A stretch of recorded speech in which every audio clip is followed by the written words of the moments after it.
नमस्कार, मैं हूं आस्था और आप देख रहे हैं बातें यूपी की। आज इस बुलेटिन में बात करेंगे मुस्लिम छात्रों को राहत देते हुए सुप्रीम कोर्ट ने मदरसा एक्ट पर क्या सुनाया फैसला। सीबीएसई की इंटरमीडिएट परीक्षा में क्या हुए बदलाव। एशिया की सबसे बड़ी कब्रिस्तान में क्यों लगाई जा रही है पक्की कब्रों पर रोक। और अंत में बात करेंगे शोध के अनुसार बीमारियों के संक्रमण में क्या होती है डीएनए की भूमिका। इसके अलावा प्रदेश की और भी कई खबरों से आपको करवाएंगे रूबरू। तो चलिए शुरुआत करते हैं पहली खबर से। सुप्रीम कोर्ट ने इलाहाबाद हाईकोर्ट के 22 मार्च को दिए आदेश पर रोक लगा दी है। हाईकोर्ट ने अपने आदेश में UP board of Madrasa education act 2004 को असंवैधानिक बताया था। सुप्रीम कोर्ट ने कहा कि इलाहाबाद हाईकोर्ट का ये कहना कि मदरसा बोर्ड संविधान के धर्मनिरपेक्ष सिद्धांत का उल्लंघन करता है, ये ठीक नहीं है। सुप्रीम कोर्ट ने इसके साथ ही मदरसा बोर्ड के 17 लाख छात्रों और 10,000 अध्यापकों को अन्य स्कूलों में समायोजित करने की प्रक्रिया पर भी रोक लगा दी है। एशिया के सबसे बड़े कब्रिस्तानों में शुमार पंचकुला कब्रिस्तान में अब बदलाव होने वाले हैं। कब्रिस्तान कमेटी ने निर्णय लिया है कि वे लोगों को जागरूक करेगी। कब्रों पर लाखों रुपए खर्च करने पर रोक लगाई जाएगी। इस रुपए को गरीबों की शिक्षा और गरीब लड़कियों की शादी में लगाने की अपील की जाएगी। कब्रों के आसपास पक्का निर्माण नहीं करने दिया जाएगा। बता दें कि सिकंदर लोदी के शासनकाल 15वीं शताब्दी में आगरा का पंचकुला कब्रिस्तान अस्तित्व में आया था, जिसका क्षेत्रफल 100 बीघा से भी अधिक है। यहाँ कई राजकुमार और बादशाह दफन हैं। यहाँ कब्रों की संख्या 20,000 से ज्यादा है। सैकड़ों की संख्या में पक्की कब्रें भी हैं। केंद्रीय माध्यमिक शिक्षा परिषद सीबीएसई की 11वीं और 12वीं की परीक्षा में पूछे जाने वाले प्रश्नों में व्यापक स्तर पर बदलाव किया गया है।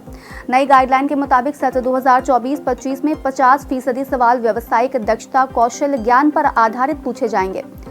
पहले पेपर में इनकी संख्या 40% रहती थी। वहीं पेपर में पहले प्रतिक्रिया आधारित सवालों की संख्या 40% रहती थी। अब उनकी संख्या घटाकर 30% कर दी गई है। इसे लेकर गोरखपुर के 125 स्कूलों में गाइडलाइन भी भेजी गई है। न्यू एजुकेशन पॉलिसी 2020 के अनुसार 10वीं और 12वीं की बोर्ड परीक्षा में योग्यता आधारित सवाल अधिक पूछे जाने हैं। एनईपी के मुताबिक ही सीबीएसई धीरे धीरे स्कूल में पढ़ाई और परीक्षा के प्रश्न पत्र की संरचना में बदलाव कर रहा है। उत्तर प्रदेश के कानपुर में आसमान में भारतीय वायुसेना के लड़ाकू विमानों की दहाड़ गूंजेगी। गगन शक्ति 2024 के तहत भारतीय वायुसेना अपने अलग अलग विमानों के साथ लखनऊ आगरा एक्सप्रेसवे पर 6 और 7 अप्रैल को अभ्यास करेगी।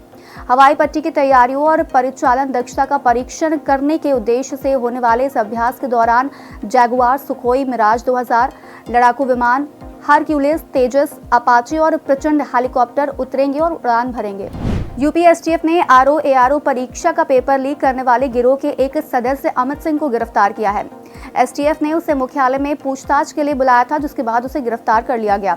वह गोमती नगर में कॉमर्स की कोचिंग चलाता था। उसी दौरान बलिया के दीपक दुबे के माध्यम से मामले के मास्टरमाइंड राजीव नैन मिश्रा उर्फ राहुल मिश्रा के संपर्क में आया। अमित सिंह ने राजीव नैन को टीजीटी परीक्षा 2020-21 का पेपर पढ़ाने के लिए 20 लाख रुपए दिए थे।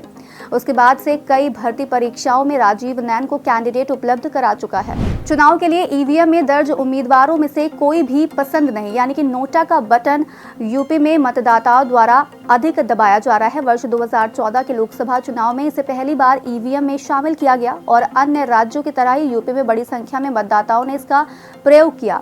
2019 में संसदीय चुनावों में इसमें और इजाफा दर्ज हुआ। ऐसे में बड़ी संख्या में मतदाताओं द्वारा नोटा का प्रयोग किए जाने से कई राष्ट्रीय और क्षेत्रीय पार्टियों को नोटा के तहत पड़े कुल वोटों से कम वोट हासिल हो पा रहे हैं। बाबा विश्वनाथ मंदिर सहित काशी के तमाम मंदिरों से निकलने वाले फूलों से अब हर्बल गुलाल, सिंदूर और अगरबत्ती बनाई जाएगी।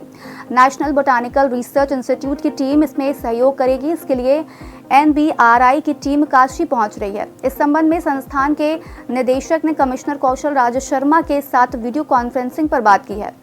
काशी विश्वनाथ से ही रोजाना करीब 6 टन और छोटे बड़े सभी मंदिरों को मिलाकर रोजाना करीब 100 टन फूल इकट्ठा होते हैं। किताबी ज्ञान के साथ ही विद्यार्थियों की भाषा शैली सुधारने के लिए गोरखपुर विश्वविद्यालय में लैंग्वेज प्रयोगशाला का निर्माण किया जाएगा। इस प्रयोगशाला में अंग्रेजी बोलने के साथ ही हिंदी और संस्कृत भाषा के उच्चारण को भी सॉफ्टवेयर की मदद से सुधारा जाएगा। विश्वविद्यालय को पीएम ऊषा के तहत मिलने वाले 100 करोड़ की रकम से इस हाईटेक प्रयोगशाला का निर्माण किया जाएगा। पीएम ऊषा राष्ट्रीय उच्चतर शिक्षा अभियान का एक कार्यक्रम है, जिसका उद्देश्य राज्यों और केंद्र शासित प्रदेशों में शैक्षणिक संस्थानों को वित्त पोषण प्रदान करना था। इसे 2013 में लॉन्च किया गया था। आयकर विभाग की ओर से लगातार लाई जा रही पारदर्शिता और सरलीकरण की प्रक्रिया के चलते कानपुर रीजन ने टीडीएस संग्रह में रिकॉर्ड बनाया है।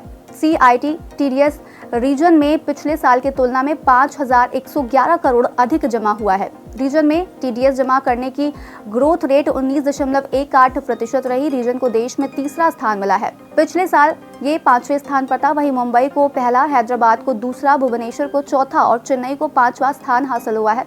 इसी के साथ ही कानपुर रीजन में 68 लाख से ज्यादा आयकर दाता हैं। कोविड महामारी के बाद इससे निपटने की तैयारियों पर बीएचयू के जीन वैज्ञानिकों ने शोध किया है। वैज्ञानिकों के 6 सदस्यीय टीम ने 450 भारतीय और 393 विदेशी नमूनों की जांच की है। इसमें पाया गया है कि बीमारियों के संक्रमण लक्षण के उभार में डीएनए महत्वपूर्ण भूमिका निभाते हैं। बीएचयू के जीन वैज्ञानिक प्रोफेसर ज्ञानेश्वर चौबे के मुताबिक व्यक्ति का डीएनए तय करता है कि कोरोना कितना घातक होगा। संक्रमित व्यक्ति की मृत्यु और रिकवरी में भी डीएनए का महत्वपूर्ण रोल होता है। शोध में पाया गया कि यूरोप, चीन और भारत के लोगों के स्वास्थ्य पर कोरोना ने अलग अलग असर डाला है। उनका दावा है कि इस शोध से बड़ी आबादी को कोविड जैसी महामारी से बचने में मदद मिलेगी। आज का यूपी में फिलहाल इतना ही। अपने शहर की बड़ी खबरों का अपडेट पाने के लिए बने रहिए हमारे साथ और देखते रहिए बातें यूपी की।